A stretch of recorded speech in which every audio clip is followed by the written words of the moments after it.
Alright, what's going on, Forgotten Nation? I'm your host, FG, and welcome back to some more Runner 3, as we continue our gold run of Machineland. And last we left off, this guy seriously looks a lot like Radbot. For those that don't know what I'm referring to, go check out some of my live streams based on the Bit.Trip series playthrough, because Radbot is one of the original companions of Commander Video. And I look forward to seeing what quest he's going to offer us later, if that is the original Radbot. But anyways, it's time we continue with Gold Run, and we have the next stage of the game. Cart issues. As Charles said correctly, cart issues. And actually, this is not the first take I've done to this episode, because this is a pretty hard stage nonetheless, if I'm being honest. But no, because this is the final world of Runner 3, that means the difficulty is finally getting very difficult. If you thought Foodland was hard, you thought Spookyland was hard, that's nothing compared to what we're seeing in Cart Issues. And of course, this is just the Gold Run, which means the game's only going to get harder with the Gem Run. And this is where it starts to put everything to the limits, such as the vehicles, the different paths, as well as even some obstacles. So we're going to try to get through this. See, the smallest margin of error means the greatest of having to restart the stage. I would say damage, but there are no hit points. One hit, and it's always back to the beginning. For those that haven't played Bit.Trip Run or Runner 2, the series itself is very difficult, and as you've seen me in previous parts, I've gotten pretty angry at some of the earlier stages for its difficulty. But for good reason, the last world should be the hardest world. But it should be fair enough that you feel like it's your mistakes. And that was something that the other worlds didn't really feel like they were doing. I felt like at some moments, whether it be the camera angles, some of the gameplay not working, there were moments where I felt like it should have worked but didn't. But right now we're doing pretty good. Just gotta watch out. Now, as I mentioned, this is putting everything we know to the limits. So jumping, kicking, sliding, as well as some of the other stuff too, such as the vehicles as earlier. Even double jumping to an extent. As always, say no to checkpoints. But even being able to double jump over the obstacles has become a priority. And I'm not sure if it's one I like, because Runner and Runner 2 never really had the double jump at all. There were moments where you'd have to hold the jump button, but never to a point where it utilizes a whole different gameplay style. And now we got the minecart that we saw all the way back in Foodland, and this is where I fail the most. I am not a fan of this vehicle in particular, because it's not like Donkey Kong Country where the momentum is still there. It actually changes a little bit, especially when it comes to jumping. In order to jump just right, you have to let the cart go off the ramp, really. Off the edge of the piece of land. The thing is, though, the jumping is not very smooth if I'd consider it. And it leads to those later segments like right there where I'm going to start to get a little angry further on. But where Runner 3 does have some gameplay formulas that takes from Runner and Runner 2, it also kind of destroys. Remember the ability to block the beats with the shield that Commander Video has back in Runner and Runner 2? That does not even appear in this game at all. Remember how there was those segments where you do the loop-de-loop and you shine the light at him? Not here either. Remember the segment where you push the buttons in a set order based on every time he goes to a specific joint of the loop-de-loop? Yeah, that's not here either. How about grinding rails? No, that's not here either. So where there's some good things that were in Runner 2 that really built upon the different gameplay formula that is a rhythm game, it's almost missing here. In Runner 3, it almost feels like the game itself is made to be a challenge based on a non-stop auto-runner. I want to say it's kind of parallel to what you'd see out of platform games like Mario, Sonic, Super Meat Boy, but still trying to retain that rhythm gameplay that we saw in the other games of the series. I don't know if it works. It feels like it's taking on to be more of a difficult challenge than a fun diversion like the first two games were. And up top there, we did have the VHS tape, which we are going to have to go back for, which means even more cart sections later on.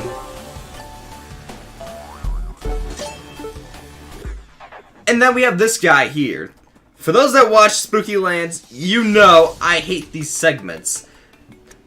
They were made to be able that you're able to react to them, but with everything else going on, there's little to no time to either 1, pay attention to what's happening in front of you, or 2, you are so distracted that you can't even see when it's coming. Sometimes, whether it's your fault or the gameplay's fault, it comes out of nowhere with little time to react to those guys. The Mecha Knights are my least favorite part of this game in particular. Just because there's almost no distance whatsoever to be able to really interpret what's happening. Not unless, like they want you to, you die a lot. For some reason, the developers thought the idea that repetition is key. The fact that if you play it so much, you're bound to get it right eventually. But this idea isn't always the best, because after so many times where you start to get sick of doing the same thing over and over again, you will get bored of the same thing. And then you're not going to want to play it no more, to the point where repetition becomes a chore. A chore that you do not want to take on. That becomes so slow, so boring, so difficult, you wonder why you began playing the game to begin with. And part of the reason is why this is already my 4th session with this game. For you guys, it's just a video a day, but for me, this is already session number 4 that I had to take a break from. And at the end of the day, this is still a very much shorter game than Runner and Runner 2. And especially comparing to the first Bit.Trip Runner, that's pretty sad. Now, of course, there is still the retro stage of this, but as they say, it's a game and a game. So the question is, why is it this game? Why not just make a new game out of it completely? I don't know. Alright, so now we got these automated segments that are being pulled towards us, but we did luckily get past it. Thank God, I was starting to get bored of doing the same stage over again. But now we gotta get a bullseye. Alright, there we go. Alright, so that's the stage. Now, if it seems like I've done nothing but complain through the series playthrough, there are things I do like about Runner 3. But it seems like so much of the stuff that I don't like overweighs the good stuff. And it's for that reason... Junior Meckwin? Junior, is that you? Oh my gosh. For once, I think we may have found my favorite world in the game, because this is the only world that suddenly seems like it's throwing back these references to the first Bit.Trip game. Bit.Trip Runner. We're finally seeing Commander Video's real friends, who up to this point have had no real impact on the story at all. The story has been written based on the chronological order that is Runner 2, not Bit.Trip Runner, even though there are some parallels. So that's Junior Meckwin, however you say his name.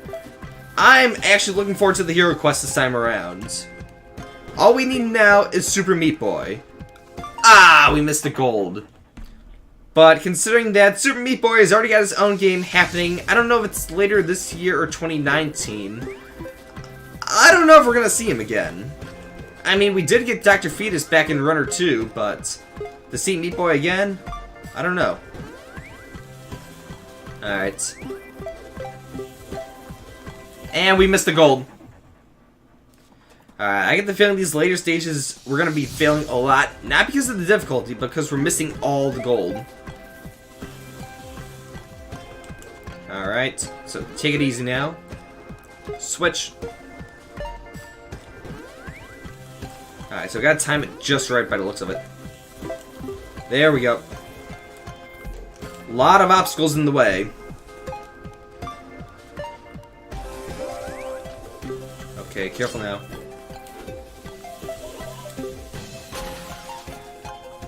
Alright. Got the collectible puppets, so that's one thing that we're not gonna have to get later on. But hopefully it's for the best. Alright, so we got lots going on. And we just missed the gold. As I was saying, we got lots going on all of a sudden. With that in mind, there's almost no time to commentate.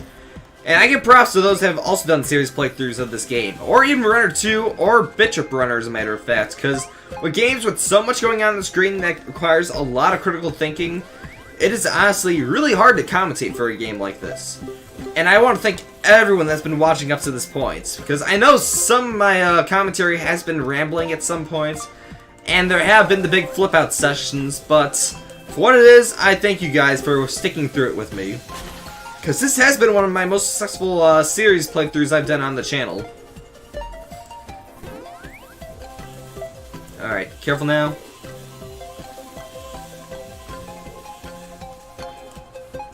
Alright. So there is the path up there that looks like it's finally going to be a hero route that's easy to get through. That's not what we're focused on. We're focused on gold routes. And of course, we're going to say no to the checkpoints. I wanted to jump over it. Never mind, I guess. I will take credit though, that was my fault. Alright. So now we gotta focus. Here comes the speedy section.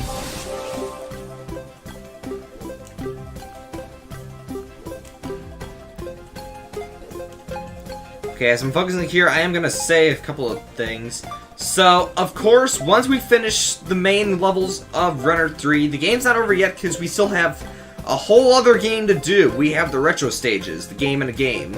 So I'm going to cover that afterwards. And once we finish all the retro stage, oh, we just missed the gold. So once we finish all the retro stages, we're going to go back and take on some of the challenge stages. Because of their difficulty, there's no guaranteeing that I'm able to complete them all in a single session. Whether I decide to do a live stream or whether or not that I decide to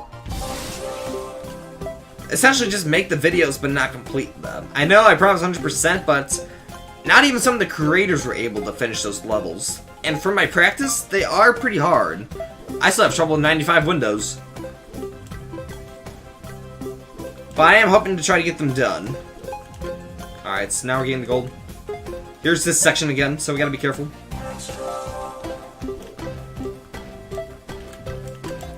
Ah! Alright, so definitely gold is the biggest challenge here. As well as the speedy segments. And then after doing some of the challenge stages, we're gonna go for all the hero medallions. With the exception of Uncle Dill, because I did get that one on accident. But we still are gonna go for the hero medallions. And then that'll be the end of the playthrough. If there's one thing I want to do different though that others don't do in a series playthrough, the big finale I want to do is my final thoughts and a proper review of Runner 3. Not just a sense of the gameplay and how I felt about it, but analyzing it based on the other games in the series. I don't know if I'm going to have it fancy edited like I've done other videos on my channel, especially way back when I started when I did the Forgotten Gaming and Modern Gaming series, but something that's at least to the point where I'm at least getting the ideas out that I want to talk about. At most, it may be just something similar to this with some gameplay in the background, but I'm still deciding on that. Ah, we're missing all of the gold. Alright. So we need to focus on the gold. Because after all, we need to get all 100.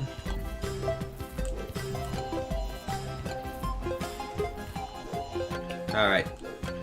Let's focus. This game is definitely using great forced use of the heavy down, which was actually one of my major complaints back in an episode of Spooky Land. I can't think of the top of my head, but if I had to take a guess, I would probably say episode 12, where it wants you to use it so much it kind of destroys the purpose of what feels like light jumping on Command Video's half. Something that characterizes... Oh, I can't even speak. Something that adds specialty to his character. The fact that he is essentially floaty. Whoa. Well, this ain't no Timbletop. Alright. Alright, that wasn't too bad. But we did make it. Oh, jeez, this is getting stressful. Alright, here comes the cam. And that's a bullseye. Right on the edge, though. A sliver less, and I would have had to done the stage again at a later time. Alright, so we did get all the gold, so with that in mind, let's continue. And I'm looking forward to meeting Junior Meckin. Meckwin. I really don't know how to pronounce his name. That was something I never figured out from the first Bit.Trip games. Well, look at him. That's so cool. Alright. So, looks like we finally got the shop again. So this is the last time we get to access the shop here. Unless there's something with the retro stages, but I don't think so. So let's see our final things we can unlock based on just the gems alone. Let's see. Ooh. In the future, our bodies will have cool lights and stuff built right in, just like this red costume. Maybe, probably not. It's the effing turkey suit! Well, I wouldn't believe it if I weren't right here before my eyes. It's a turkey suit. And birthday suit. So, oh, also there's a spare me. Commander Video hasn't been in a league in years, but he still loves rocketing that bowling fashion. Makes sense, there's that bowling ball we saw.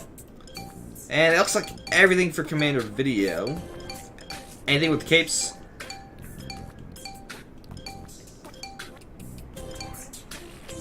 Foodland National Flag, Solid Gold, I Heart Hearts, Crosshatch, the Captain. Ooh. Okay, we'll take that. Shake your pirate's booty. Nope. Utility cape? Cape of Friendship. Okay. Memories of simpler times always come back to us. This is a callback to Retro Commander Video. Pretty cool. No, let's dig it, just for one stage, because I was always a fan of the Bit.Trip series and the first runner, so let's just see what it's going to look like. Which actually, now that I recall, we didn't even look at the hats. My apologies. Yeah, we're going to take a look at the hats. Because I feel like we should look at the hats still. I apologize for that, especially with the long load times. I still haven't gotten past how long these load times are. Alright, so, anything new?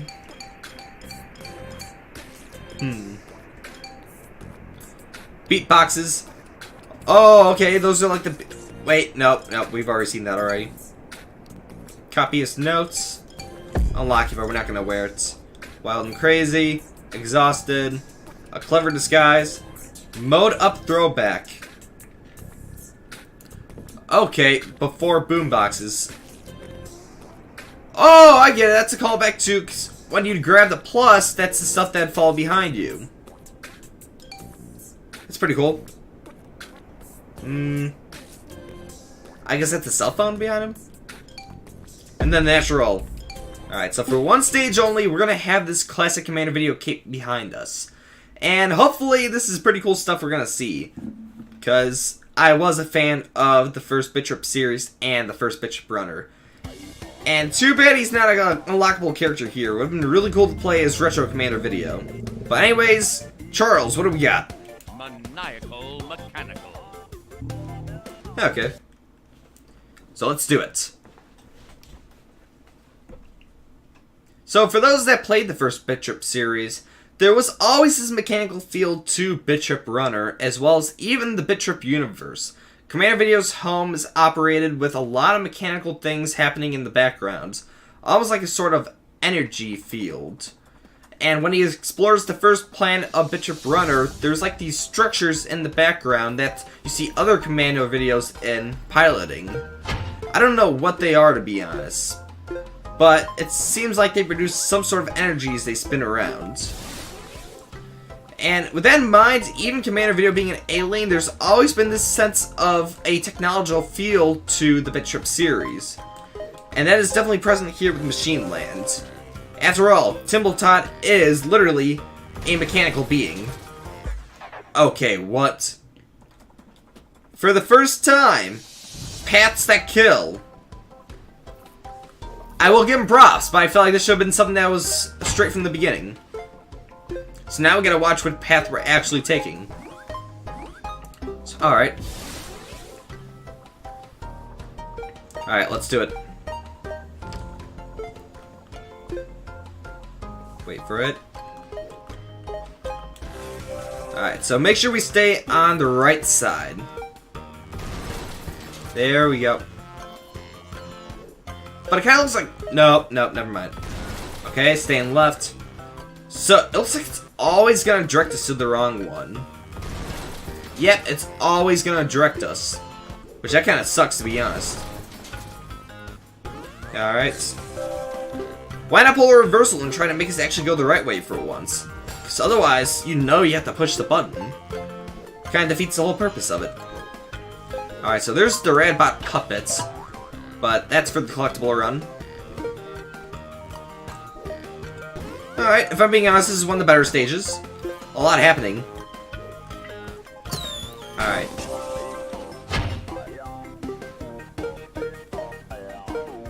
Okay, we got the rocket segment again.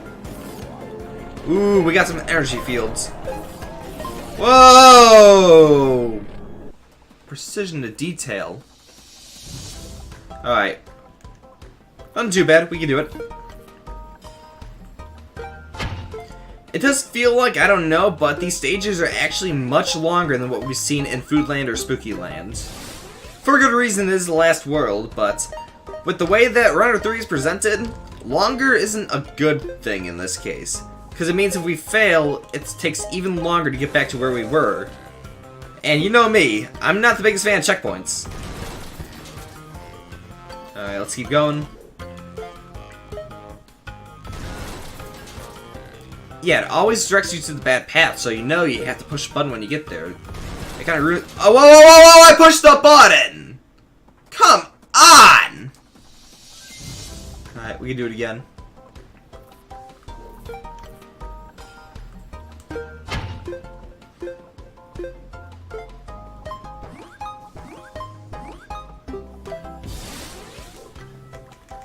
Alright.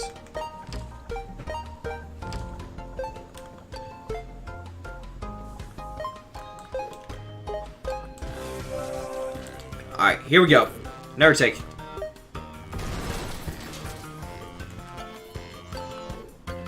Get the gold, there we go. Take that path. Alright, we're doing it.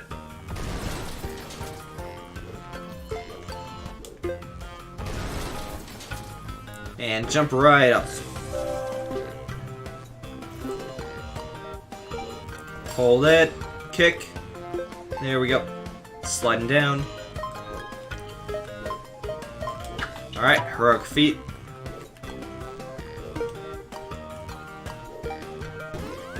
Alright. Back to where we were. Get ready for the rocket. Alright. Lots of precision here, so we gotta be very careful and plan every move accordingly. Alright, so take it nice and smooth.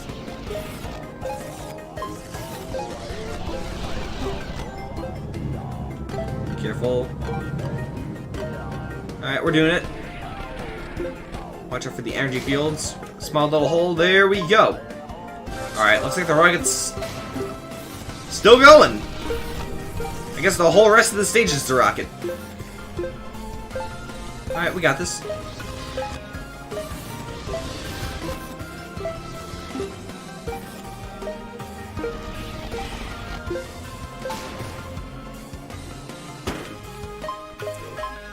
Hey, there he is, Commander Video in his retro form.